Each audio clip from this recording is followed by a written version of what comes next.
The deep web is one of the most amazing things on earth. Not because of how joyful it makes people or anything, but because it is a completely uncensored view of people. You can speak your mind, buy what you want, do anything you want. When on the deep web, you have complete and total freedom. I had always been fascinated by the deep web, and at the time the events of this story occurred, I was in college. Lots of people at my campus had really been getting into accessing the deep web. It was almost like a trend, with so many people getting on it. It seemed perfectly safe for me to give it a try. Now I had always heard of the deep web horror stories of hacking, stumbling on disgusting sites, and people even somehow finding your address. These stories were mainly what kept me off the deep web. But with most of the people at my college using it on a normal basis, I decided to give it a go. I asked a friend to come over and help me set it up. When my friend arrived, we opened up my laptop and began to set everything up.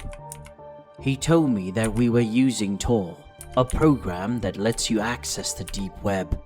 He also asked me if I was planning on doing anything illegal, to which I replied, no.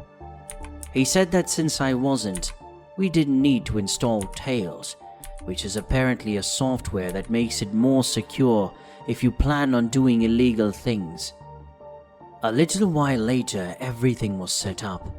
I had my new IP address, and my friend gave me a brief rundown of what to do and what not to do.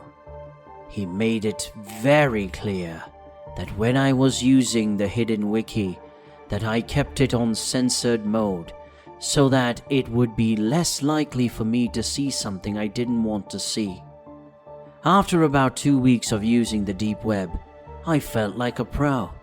I had accessed many different sites, spoken with some great people, made friends, and even bought some weed. I had become cocky and was ready to dig deeper into the dark web. I turned off the censored mode on the hidden wiki and began to browse the links. It took a while, mostly because Tor is a bit slow, and many of the links just led to dead web pages.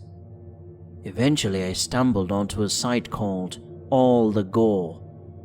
It was mainly a big chat room with many different topics. I had a fairly strong stomach. I had seen many violent movies and even seen beheadings, killings, etc. through the normal internet. After looking at a few different chat rooms, I noticed how sick this site really was. The people in the chat rooms were actual killers, bragging about some of the things they had done. In the chat room, you could also post pictures. One man by the name of Culture045 had the stage in one of the chat rooms.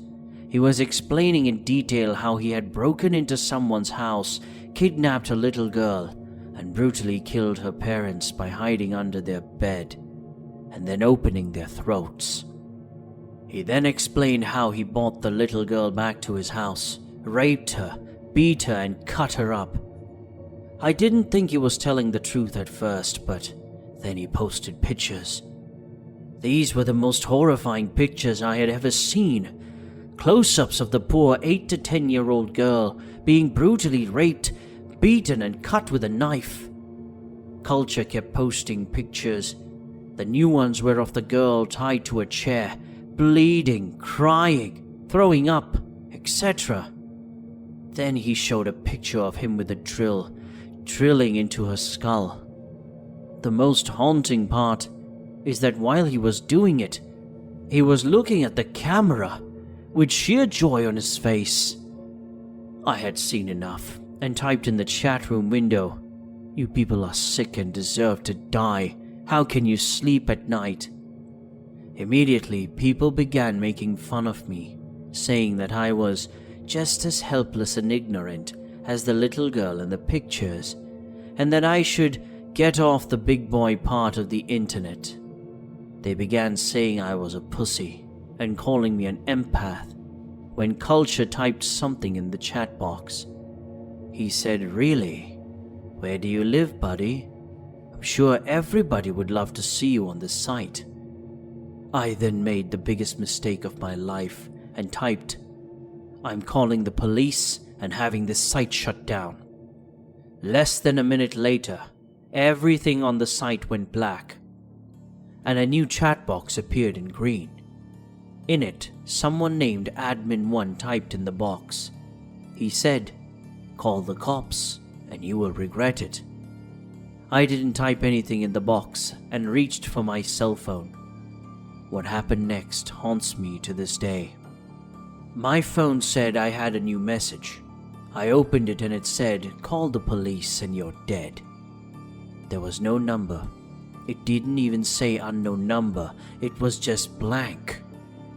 I looked back at my laptop and saw my webcam light turn on. I quickly covered it, but I saw on the screen a picture of me looking at my phone. I got wide-eyed and froze for a moment when the admin typed again, put the phone down right now and uncover your webcam. I put my phone down but kept the webcam covered when he typed again, okay then, be like that.